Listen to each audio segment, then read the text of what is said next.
ऐसा है, छत्तीसगढ़ राज्य को कलंकित कौन कर रहा है, ये तो पूरा देश और पूरी दुनिया जान रही है कि किस प्रकार से छत्तीसगढ़ में कभी माफिया राज नहीं होता था।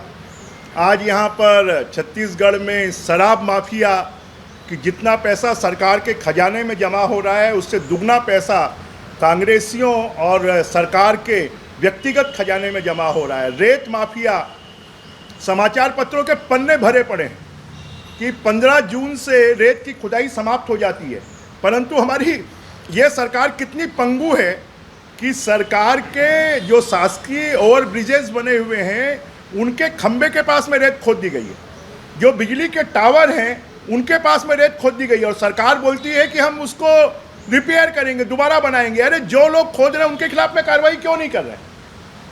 जो रेत की खुदाई कर रहे हैं उनके खिलाफ कार्रवाई क्यों नहीं हो रही है? कार्रवाई किसके खिलाफ होती है? ट्रांसपोर्टर के खिलाफ। जो नदियों को हमारी प्रदूषित कर रहे हैं, जल प्रवाह को रोक रहे हैं उनके खिलाफ ये सरकार कार्रवाई क्यों नहीं कर रही है? सरकार में जंगल माफिया, 54 हाथियों की हत्या हो गई, अब तो तेंदुआ और लायन की भी हत्या हो रही है।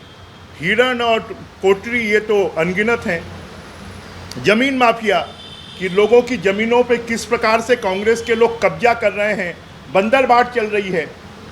अभी ये जो हमारे ये चिट फंड कंपनी वालों की जो संपत्ति जब्त की गई है उनको खरीदा किसने है, जरा उनके नाम उजागर करें। जो 100 करोड़ की संपत्ति है उसको 25 करोड़ रुपए में बेच दिया और खरीदने वाले भी सत्ता पार्टी से जुड़े हुए लोग हैं। तो ये सब जंगल माफिया, जमीन माफिया, कोल माफिया, अभी हम समाचार पत्रों में पढ़ रहे हैं कि ईडी और इनकम टैक्स क्या कर रहा है। छत्तीसगढ़ से ऐसे राज्य में जहां पर जनता की भलाई के लिए पैसा इकट्ठा होना चाहिए, वहां पर हजारों करोड़ रुपए सत्ता पार्टी से जुड़े हुए लोगों के खाते में इकट्ठे हो रहे हैं। तो ये सब ऐसा कौन सा है? छत्तीसगढ़ शांति का टापू कहलाता था। छत्तीसगढ़ में रायपुर जैसे शहर में 4-4, 5-5 हत्याएं हो जाती हैं।